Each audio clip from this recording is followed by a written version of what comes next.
get a listing and it's a portfolio loan and the sale date's in 5 days. We need an offer. We need the Wells Fargo approval for the financings or proof of funds within 30 days if it's cash due. Yes? In reference to the Wells Fargo pre-approvals, what's their responsibility for turnaround and getting those to us time-wise? Pre-approval, you mean? Are you talking about pre-approval or the actual approval? No, the pre-approval. The pre-approval should get done within 24 to 48 hours. Doesn't have. No, it doesn't. Doesn't have. Well, they're good for 5 days. Exactly. And that happens all the time. Yeah, and again, that's why it's really important that you connect with somebody and perhaps get management involved right away, because it's supposed to be 24 to 48 hours. We're dealing with voicemails and non-return calls. You can't talk to somebody if you can't talk to somebody. Are those the actual agencies that are assigned to those properties? Or just that you just calling any Wells Fargo? It says, they tell you, they pass the call. They get an instant call. Okay. And my voicemail's full is a real good answer. Yeah.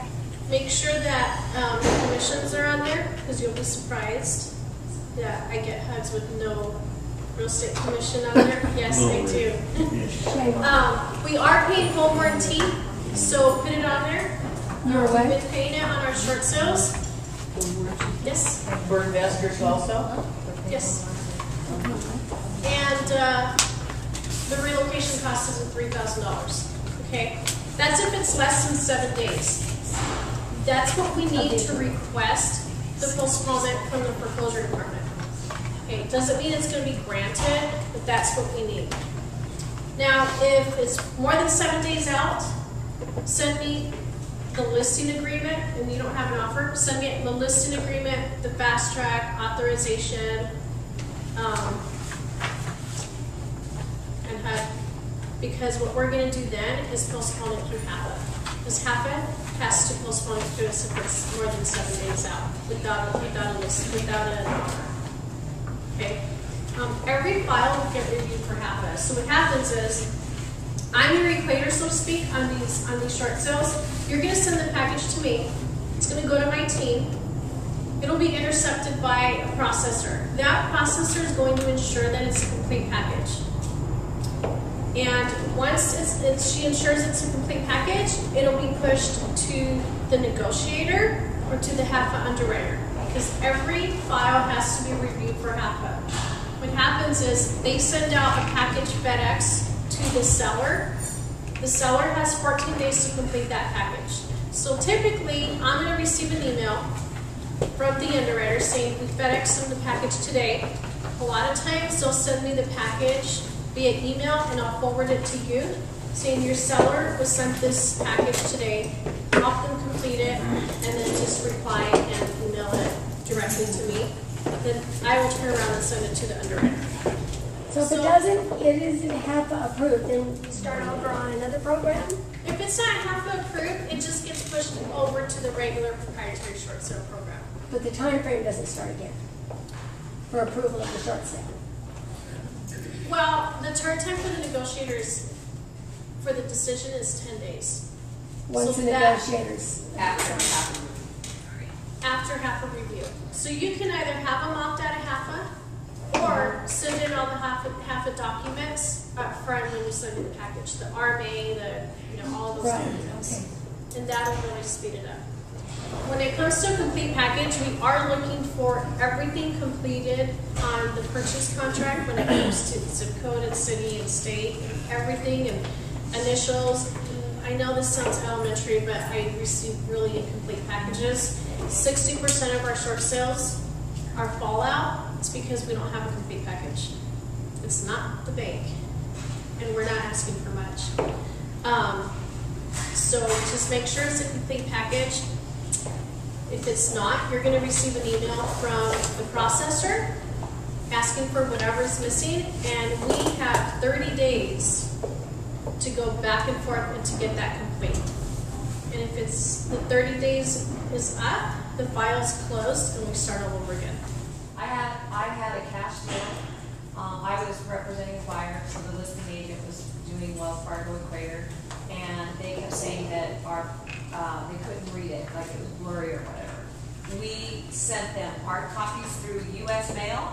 We scanned them. We did everything at least 4 times. And they said they can't read the thing, so they deactivated our account. So what else can I do? That's where you want to escalate it. Send it to me via email and I'll escalate it up. When you say send an escalation, is there a form, a request form? Just send me an anything? email and put in the body of the email, this is what's happening, I've sent it 5 times, Right. I'm not getting it, here's the attachment, and it'll get taken care of. That is only on Wells Fargo that you guys take care of, right? For the escalation, or is that anything that's being serviced, that you guys are servicing through someone else? Non-portfolio loans. This is for all Wells Fargo, I can escalate any Okay. Wells Fargo short sale. Just want to make sure, because I don't know if some of them are getting that. Yeah. That they're 2 separate things. But if you handle it all, then that's good.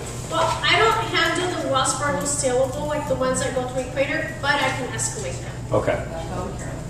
And you will, just make sure there's a contact number on there because you will get resolution.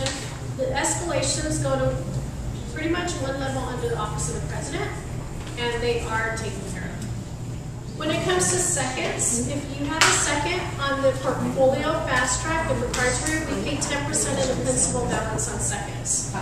10% of the principal balance. So we do need something to show the principal balance with the package. We do not order a payout. We want you to send us documentation of the principal balance. We pay 10% of the principal balance. So if you have a payoff, if you have a statement, that's what you're going to want to send us with the package, and then put 10% of that on the head. Because we don't order any payoffs, we don't do any of the processing. We're just approving the loss and issuing the demand. On HAPA, we're paying, HAPA pays up to $8,500 on the second. So 10% is pretty good, and they know it. Second's not. That's a good question. Cass, if does the 10% matter if it's a Wells Fargo or portfolio? If it's one of our portfolio, like a Wachovia portfolio second, and we still own it, you don't have to do anything. I'll look in the system, and what happens is we put both loan numbers on the demand, and you're done. But a lot of the seconds were sold to MI companies, and we will try to negotiate that for you and then issue you the demand that the MI company issued.